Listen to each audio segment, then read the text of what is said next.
이렇게 오래되고 낡은 빌라는 누수가 많습니다. 특히 탑층은 누수가 정말 종종 있거든요. 그래서 누수가 있는지를 먼저 확인해 보실 필요가 있어요. 어떻게 확인해요?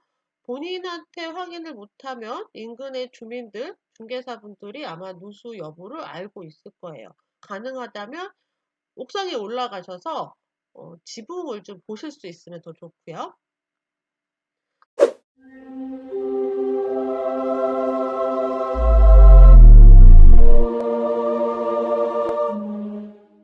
안녕하세요. 반갑습니다. 이 영상은 온라인 트레이닝 멤버분들의 과제에 대한 피드백입니다. 경매를 처음 하시는 분들께 도움이 되는 내용이 포함되어 있어서 공개적으로 업로드하고 있습니다.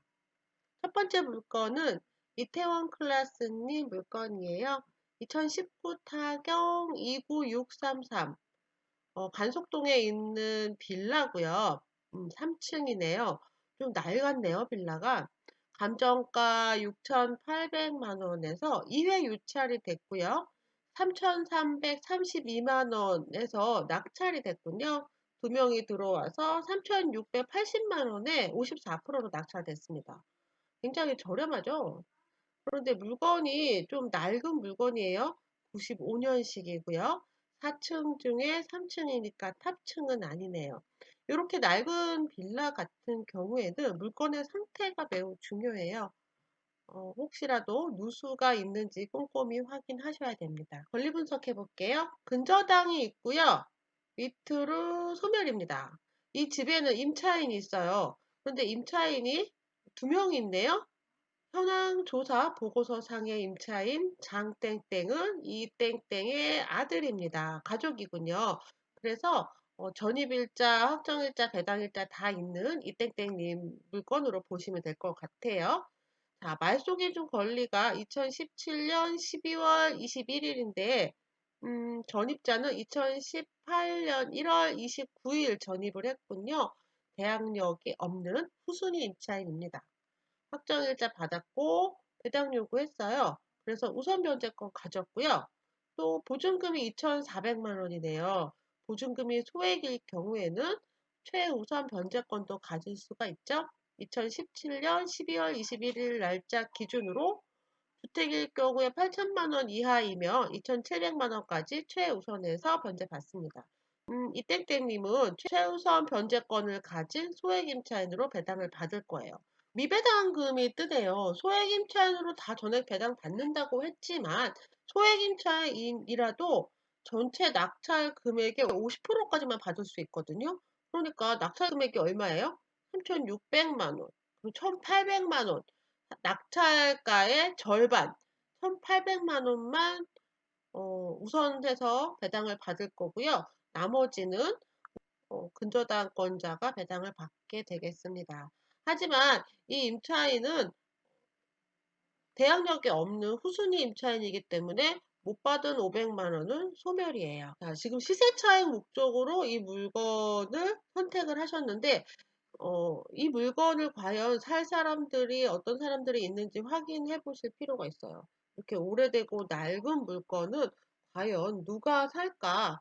그리고 매수세가 그렇게 막 있는 지역이 아니거든요. 최근에 이 지역에 전세가 정도로 매도를 할 수 있으면 아마 거래가 가능할 것으로 보입니다. 지금 이 물건 같은 경우에 낙찰가가 3,600만 원이잖아요. 한 1,000만 원 정도 들이면 이 물건의 취득가는 한 4,600만 원이라고 보고 얘를 한 5,500만 원에 매도할 수 있으면 좀 괜찮지 않을까라고 생각이 들어요. 이 물건 감정가가 6,800이거든요. 내부를 아주 올수리해서 깨끗이 해놓고 전세가 정도로 물건을 내놓으면 팔릴 만한 물건입니다. 다음 물건이요. 2019 타경 32882 서구에 있는 빌라고요. 역시 낡은 빌라예요. 외관상 많이 낡았는데요. 그래도 평수가 전용 16평이에요. 감정가 1억 1,100만 원에서 2회 유찰해서 5,439만 원으로 진행을 하고 있어요. 지금 들어가기에 너무 가격이 괜찮죠. 4층 중에 4층이라는 게 약간 주의하셔야 되는데요. 이렇게 오래되고 낡은 빌라는 누수가 많습니다. 특히 탑층은 누수가 정말 종종 있거든요. 그래서 누수가 있는지를 먼저 확인해 보실 필요가 있어요. 어떻게 확인해요? 본인한테 확인을 못하면 인근의 주민들, 중개사분들이 아마 누수 여부를 알고 있을 거예요. 가능하다면 옥상에 올라가셔서 지붕을 좀 보실 수 있으면 더 좋고요. 자, 이 물건 권리 분석해 볼게요. 말소기준 권리는 근저당이에요. 2016년 5월 13일에 근저당이고요. 전주인도 낙찰을 받으신 분이네요. 그리고 세금 압류도 들어왔군요. 자, 모두 소멸입니다. 이 집에는 임차인이 있어요. 임차인이 2016년 8월 26일, 2016년 8월 26일이면 후순위 임차인이고요. 사실 근데 여기 임차인이라고 되어 있지만 미상이죠. 그러니까 신고한 내역은 없고요. 현황 조사상 내용만 있습니다. 본건 조사서의 조사 내용은 현장 방문과 전입세대 열람 내역 및 주민등록 등본에 의한 조사 사항입니다. 그러니까 박땡땡님이 임차인인지는 정확하게 알 수 없는 상황이고요. 지금 정황상 근저당이 이렇게 있는 것으로 보아서 임차인이 아닐 가능성이 높고요. 집주인이 살고 있는 것 같아요. 어쨌든 전입 일자가 근저당보다 늦은 알 수 없는 미상인이 있고요. 이 사람이 누구라도 상관없이 명도를 할 수 있습니다. 권리상 별 문제 없는 그런 물건이고요. 점유자가 누구인지를 파악을 해두면 아무래도 명도에 도움은 될 거예요. 자, 이 물건 시세 차익용 물건이고요. 인수 권리 없고 대항력이 없습니다. 네, 맞아요. 앞선 물건하고 비슷한 물건이에요. 이 물건을 낙찰을 저렴하게 받아서 올 수리 깨끗하게 수리를 하시고요. 특히 이 집 샤시도 되게 낡았잖아요. 샤시까지 수리를 하고 실내를 깨끗하게 거의 새 빌라 수준으로 수리를 한 다음 전세가로 매도하면 분명히 시세 차익이 날 수 있는 물건입니다. 이렇게 낡은 빌라는요, 전세를 찾던 신혼부부들이 매수를 할 수 있어요. 근데 낡은 상태로는 절대 안 팔립니다. 올수리 한다는 거 염두에 두시고요. 수리 비용까지 감안한 입찰이라면 충분히 시세 차익이 날 수 있는 물건이에요. 이번 물건은 2019 타경 520808 역시 인천에 있는 낡은 빌라고요. 4층이네요. 4층 중에 4층 탑층이죠. 마찬가지예요. 누수를 주의해서 보셔야 됩니다. 이렇게 오래된 빌라는 특히 탑층은 물 새는 경우 많아요. 한번 누수가 되기 시작하면 이거 잡기 굉장히 어렵거든요. 아주 골치 아플 수 있습니다. 그래서 누수 여부 꼼꼼하게 반드시 확인하셔야 되고요.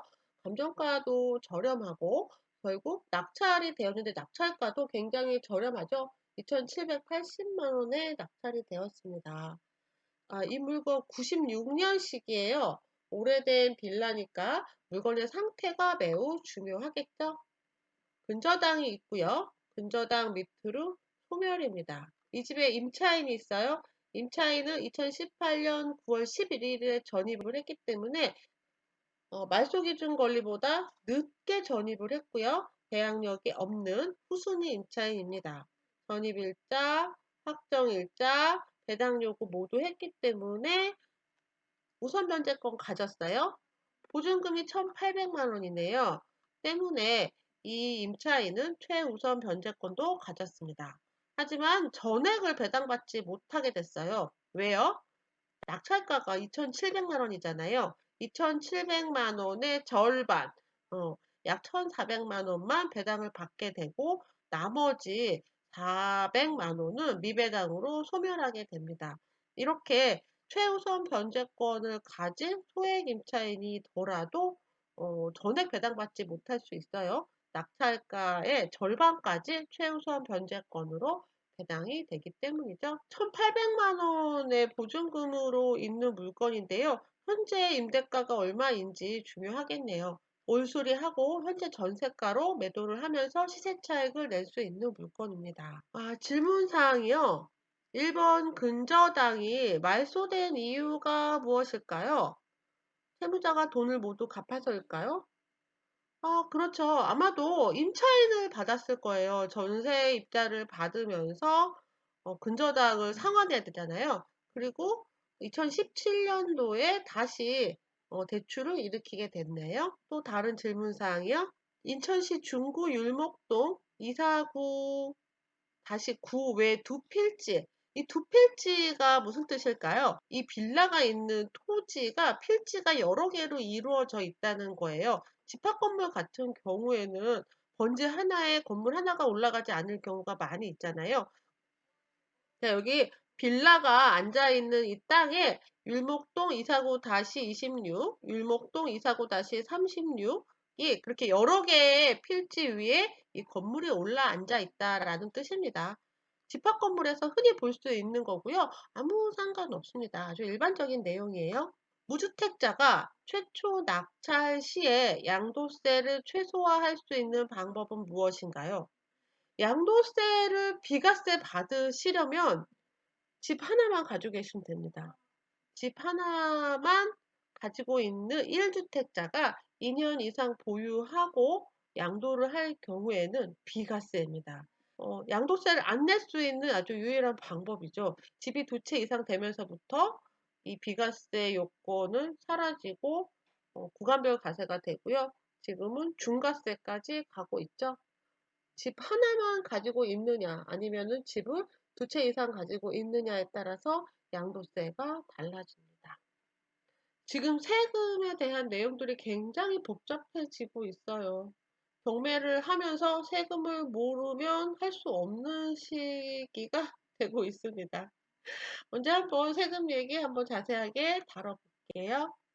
이태원 클래스님 수고하셨습니다. 다음 물건은 키키반님 물건입니다. 2019 타경 6732 부천 중동에 있는 아파트고요.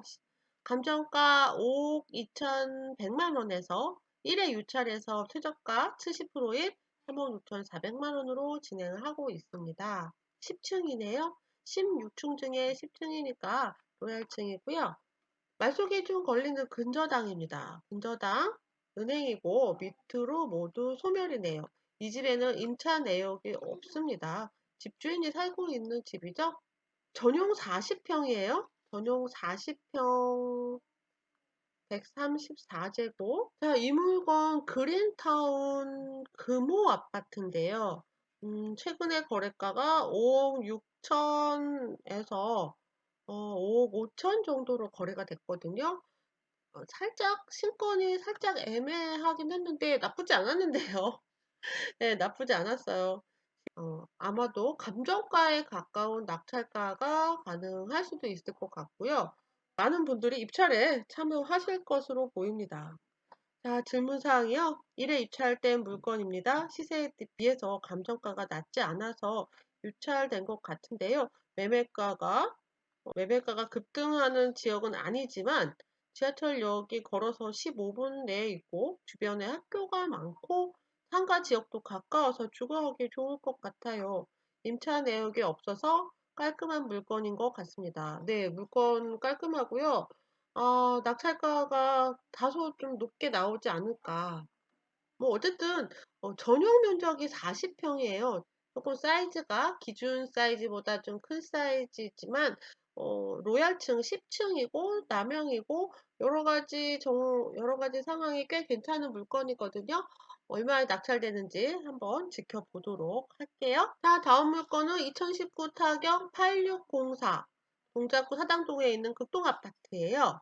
2층이네요. 감정가 9억 2,100만 원에서 신건으로 진행을 하고 있습니다. 전용 36평형이고요. 자, 이 물건에 근저당이 있고요. 근저당 밑으로 근저당이 더 있고 가압류가 있어요. 근데 이 가압류가 지분에 대한 가압류네요. 그러니까 이 집의 소유주가 한 사람이 아니라 두 사람 이상이라는 거죠. 하지만 경매는 이 집 전체에 대해서 진행이 됐습니다. 은행은 하나은행인 것 같아요. 그래서 이 물건은 지분 물건이 아니라 일괄 매각, 토지 건물 일괄 매각으로 진행을 합니다. 여기에 임차 내역이 있는데요. 임차인 방땡땡. 이 집 소유주도 방땡땡이죠. 자, 이 내용은 목적물에 대하여 현황 조사차 방문하여 임차인 방땡땡을 만나서 개요를 설명하고 안내문을 교부했습니다. 그리고 임차인이 본 건에 대해서 모두 점유하고 있다고 했습니다. 그리고 임차인은 소유자의 친형으로 무상으로 거주한다고 진술함이라고 어, 법원이 제공하는 현안조사 내역서에 나와 있습니다. 때문에 이 사람은 임차인 아니고요. 소유자의 친형이고 무상으로 거주한다고 합니다. 자, 여기 나와 있는 내용들은 그냥 이 스피드 옥션 측에서 프로그램상 나온 거예요. 대항력 있는 임차인 아니고요. 전액 매수하지 않아도 됩니다. 괜찮아요? 자, 질문 내용 볼까요? 말소 기준 권리인 하나은행이 근저당을 설정하기 이전에 전입신고한 임차인 방땡땡씨, 예, 대항력 있고 확정일자 배당 요구하지 않아서 낙찰자가 전액 인수해야 하는데요. 보증 금액을 알 수 없나요? 예, 임차인 아니고요. 소유주의 형이고 무상 거주하고 있다고 합니다. 그래서 상관없어요. 괜찮아요? 현황조사서 상에 있는 내용이거든요. 법원에서 고지한 내용이고요. 믿어도 됩니다. 그래서 보증금이 얼마인지 확인할 필요 없고요. 계약서 내용 확인할 필요 없습니다. 자, 물건이 조금 더 있는데요. 이 물건부터는 내일 다시 업로드 드릴게요. 내일 다시 만나요. 안녕.